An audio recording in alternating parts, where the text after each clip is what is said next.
Assalamualaikum warahmatullahi wabarakatuh. Salam Sobat Intai dimanapun kalian berada. Tidak bosan, tim Intai selalu memberikan informasi agar Sobat Intai tidak ketinggalan info menarik. Tentunya bersama saya Wahyu Alfi, inilah Intai Info Santai. Halo Sobat, budaya Indonesia memang terkenal dengan begitu banyak keragaman dan keunikannya masing-masing yang tersebar dari Sabang hingga Merauke. Tak hanya dikenal di Indonesia saja, beberapa budaya asli Indonesia ternyata juga eksis di luar negeri loh Sob. Yuk simak info beberapa budaya Indonesia di luar negeri yang auto bikin bangga berikut ini.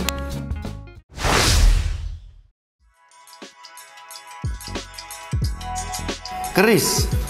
Keris merupakan sebuah senjata pusaka dari Indonesia, khususnya dari Jawa.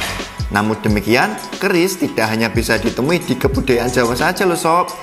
Keris ternyata sudah sejak lama identik dengan simbol perjuangan dan kepahlawanan masyarakat Nusantara hingga Semenanjung Malaya. Hal ini bisa dilihat dari lukisan pahlawan-pahlawan dari beberapa daerah di luar Jawa, seperti Tuanku Imam Bonjol dari Sumatera Barat, Sultan Hasanuddin dari Makassar, I Gusti Ketut Jelantik dari Bali, hingga Laksamana Hang Tuah dari Malaysia. Bahkan gambar keris juga terpampang di lambang negara Malaysia loh Sob. Hal ini diduga tak lepas dari eratnya hubungan kerajaan-kerajaan di Nusantara sejak masa lalu. Selain itu, kita tentu ingat jika sebuah kerajaan dari Jawa bernama Majapahit pernah menguasai hampir seluruh kepulauan Nusantara hingga Semenanjung Malaya. Tak heran jika beberapa budaya Jawa termasuk keris menyebar di kawasan Nusantara. Keris juga pernah menjadi barang koleksi yang eksotik di Eropa loh Sob. Beberapa negara Eropa yang pernah menguasai Nusantara seperti Belanda, Inggris, dan Portugis bahkan banyak membawa benda pusaka tersebut ke negaranya. Keris sendiri bukanlah benda sembarangan dalam budaya Indonesia. Senjata yang diduga sudah ada sejak abad ke-9 ini tidak boleh sembarangan dalam proses pembuatannya.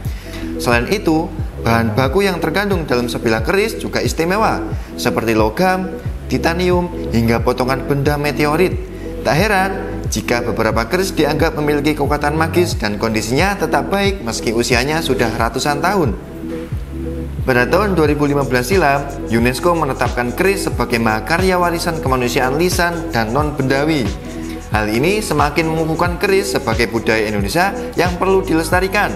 Selain itu, pemerintah kita juga sering melakukan diplomasi keris, yakni menghadirkan keris untuk kenang-kenangan bagi tamu negara ataupun pemimpin negara sahabat. Batik. Kain batik merupakan warisan budaya Indonesia Sob. Tak heran jika di Indonesia sendiri batik begitu dihargai.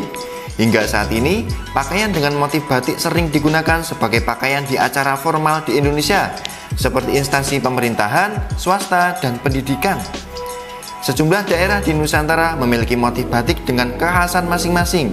Sejumlah daerah yang terkenal dengan batiknya diantaranya Pekalongan, Jogja, Solo, dan Cirebon.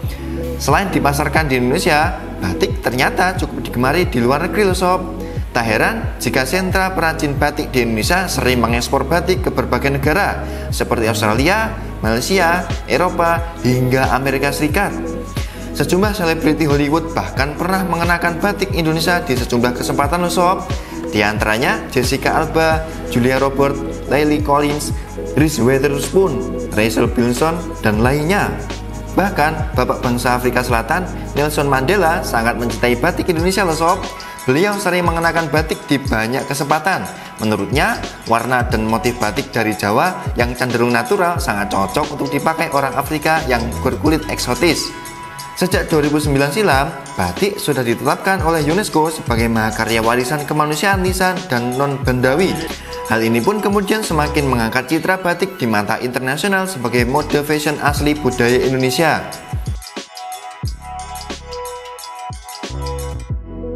Wayang kulit. Wayang kulit merupakan seni pertunjukan asli Indonesia Sob.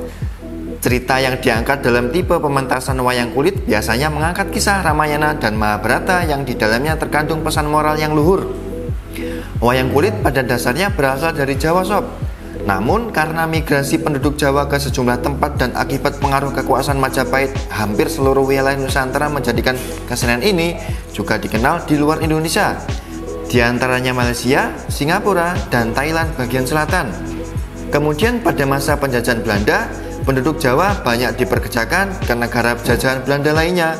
Tak heran jika wayang kulit juga cukup dikenal di negara yang sangat jauh dari Indonesia, seperti Suriname, Kaledonia Baru, Pulau Cocos, dan di negeri Belanda sendiri.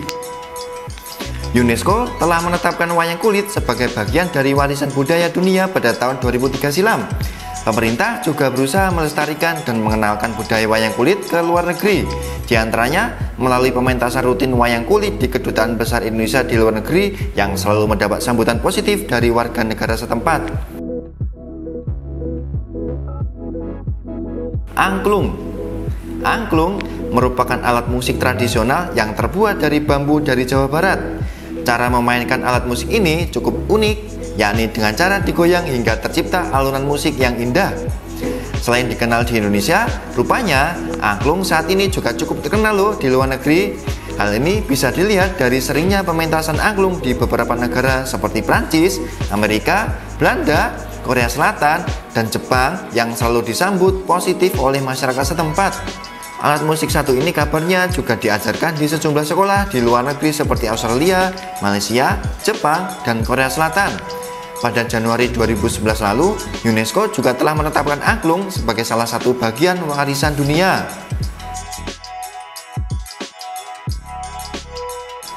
Gamelan. Gamelan merupakan seperangkat alat musik tradisional asli Indonesia. Jenis gamelan pun bermacam-macam, ada gamelan Jawa, gamelan Sunda, dan gamelan Bali. Perpaduan dari berbagai alat musik dalam gamelan saat ini dimainkan bisa menghasilkan alunan musik yang indah. Sayangnya, saat ini tidak banyak generasi muda Indonesia yang bisa memainkan gamelan dan justru lebih menyukai alat musik modern dari luar negeri. Namun demikian, gamelan justru diminati di sejumlah negara di luar negeri loh sob. Bahkan, beberapa sekolah di luar negeri memasukkan gamelan di kurikulum mereka. Di New Zealand, School of Music misalnya, gamelan sudah dijadikan sebagai bagian dari kurikulum tetap. Sementara di Jepang, Amerika Serikat, dan Singapura sudah mulai ada beberapa institusi pendidikan yang mengajarkan dasar-dasar gamelan pada siswanya sebagai kurikulum tambahan di luar kurikulum resmi mereka. Museum Musik Nasional di Amerika Serikat bahkan memasang satu set gamelan sebagai salah satu benda koleksi mereka yang ditunjukkan ke pengunjung museum. Gamelan tersebut bersanding dengan beberapa alat musik dari berbagai negara di belahan dunia. Itu tadi sob, sejumlah info mengenai beberapa budaya Indonesia yang cukup terkenal di luar negeri. Bagaimana? Bangga enggak? Harus bangga dong. Yuk, cintai budaya tradisional kita. Kalau masyarakat luar negeri saja mencintai budaya kita, masa kita enggak? Oh iya sob, sudah tahu belum jika bahasa Indonesia ternyata juga dituturkan oleh masyarakat di sejumlah negara di dunia loh? Penasaran? Yuk ikutan terus info-info menarik selanjutnya di channel ini. Tidak terasa saya sudah menemani Sobat Intai. Kita ketemu lagi di Intai berikutnya. Saya Wahyu Alfi undur diri. Inilah Intai, info santai.